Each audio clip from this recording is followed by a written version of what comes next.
Health and Stoicism, episode 1. Today we're gonna discuss about one of the most affectionate topic for Seneca. So it's basically vices, values, not becoming part of the crowd, not mixing yourself with people that you don't share the values. We're gonna talk about instant gratifications, and we're gonna talk about pain and pleasure. Welcome to Health and Stoicism, where ancient wisdom meets science. Here we discuss lifestyle, habits, and tools to start improving your overall health with the help of ancient wisdom and the Stoic philosophers. Once a week we will learn a new habit to implement, suggested from Stoic passages. The rest of the week, between quotes and research, we will learn strategies to improve our health. So let's begin, and memento mori. So in this passage, it's of course comes from Moral Letters to Lucilius, one of the best book ever, full of knowledge. Every sentence is so enriched of poetry and knowledge that you will never get bored reading that book. It's pretty long, it's over 100 letters. They say that actually they didn't exchange letters, Seneca and Lucilius. Maybe Lucilius is a fictitious character and probably is a literary strategy just to deliver these tools more effectively. Some people says that no, Lucilius was actually a politician in Seneca's era, and they actually had exchanges, but who knows nowadays?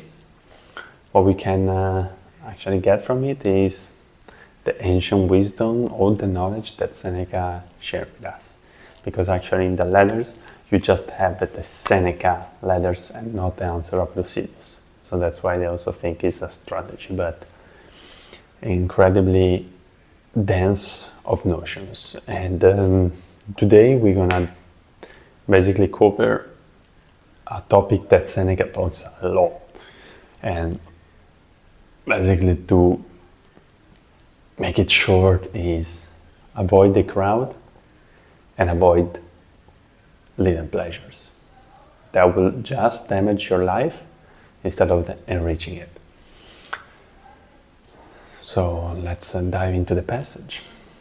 I point other men to the right path, which I have found late in life, when wearied with wandering.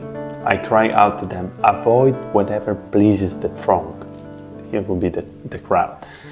Avoid the gift of chance. Halt before every good which chance brings to you, in a spirit of doubt and fear. For it is the dumb animals and fish that are deceived by tempting hopes. Do you call these things the gifts of fortune? They are snares. And any man among you who wishes to live a life of safety will avoid, to the utmost of his power, the slime twigs of her fable, by which we mortals, most fresh in this respect also, are deceived. For we think that we hold them in our grasp, but they hold us in theirs. Seneca 8:3. Pretty intense, eh? So this translation, it uses a language that is maybe too ancient, but the Italian translation that I use is fantastic. It's so modern that you can definitely relate to it.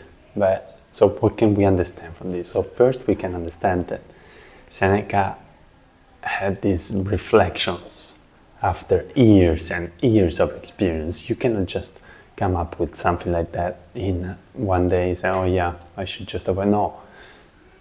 With years of experience, he realized, okay, I should avoid the crowd. But what does actually mean?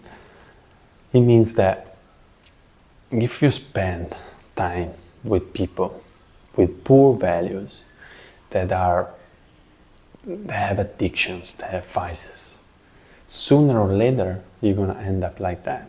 You're gonna be pushed toward those same things. You spend time with people that go out drinking every weekend or every night. For sure you're gonna do it, even if you say, oh yeah, no, today no. But yeah, in the long term, you're gonna do it. You spend time with smokers, you're gonna end up smoking. You spend time with people that take drugs, you're gonna end up taking drugs. Unfortunately, it's a fact. Seneca also said, you are the average of the 5 people you spend the most time with. Think about that. And think about what person you want to be. Like Marco Aurelius says, don't think what a good man is, be one. Paraphrasing Marcus Aurelius. So, we as men, we are easily deceived, right? We don't even realize it. We think we are doing the good choice, but it's so easy to deceive us. And so, instead of just letting yourself moving right, left, no, choose your direction, follow that path. And the only way to do it is to not be caught up in vices. So write down your values and stick to them. Think about a smoker that says, oh yeah, I don't want to quit. I actually enjoy smoking. Yeah, that's the addiction speaking, right? So you cannot even trust something like that. The solution here to live a better life, to improve your quality of life, to be more satisfied and not living passively, is to avoid those vices. Is to just realize that we are deceived by that and behave accordingly. And so let's just realize that vices can look like a good thing for us, but in the long term they're not. They're ruining our life. It could be go out drinking, yeah, once in a while, fantastic. Do it every week. You're gonna waste so many days of your life. You're gonna waste your health. And when you're gonna, after 5 or 10 or 20 years, realize that you'll not be able to do certain things anymore, like going for a hike because of your health, then you're gonna regret it. One concept that is very important to understand is pain and pleasure are regulated in the same area of the brain. That means that when we feel pain, we activate one cerebral area. When we feel pleasure, we activate that same area. Okay, they work as a balance, as a scale. Every time we feel pain, the scale goes up. Every time we feel pleasure, the scale goes up on the other side.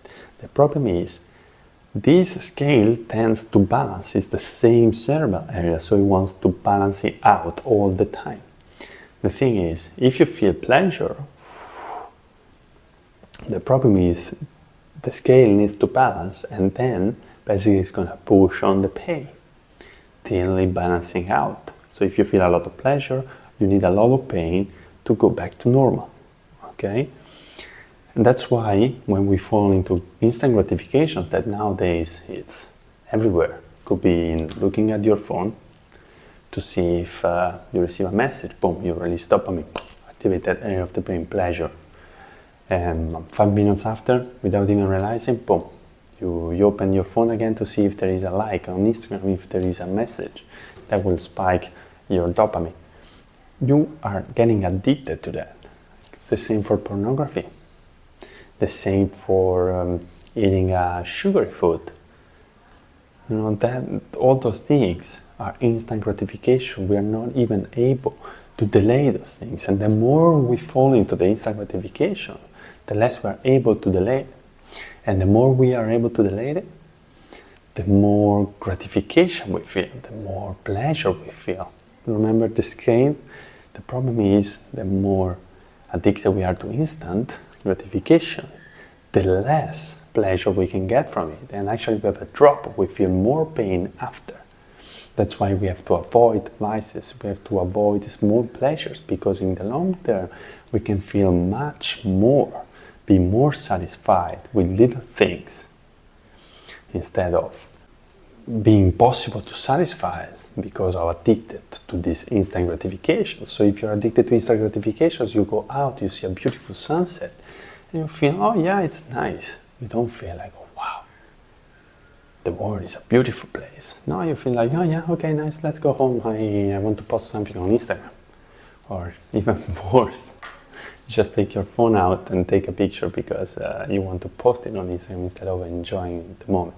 The good thing is if you push on the pain side, then you can feel more pleasure, right?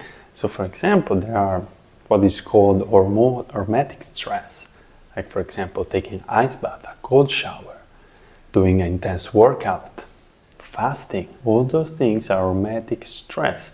It's a sort of a feeling pain to then feel more pleasure, to then be able to appreciate little things. And so if we follow Seneca advice, it's congruent with modern science.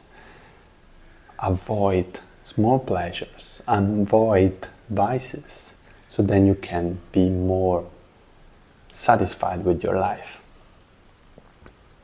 The problem with the crowd is if you follow what everyone does, you're gonna end up doing what everyone does. And if you look around, the majority of the population is addicted to something.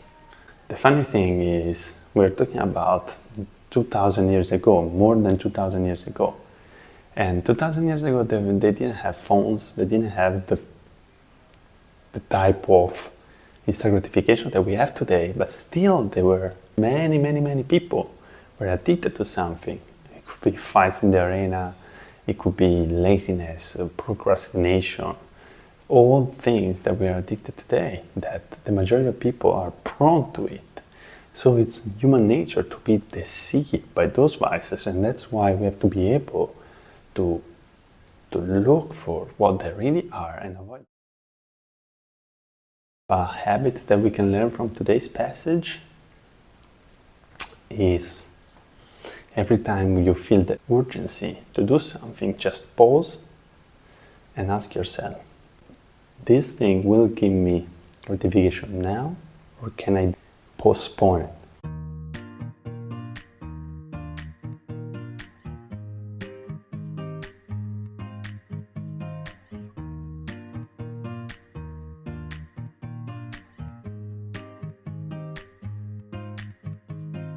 I hope this was helpful and see you in the next one.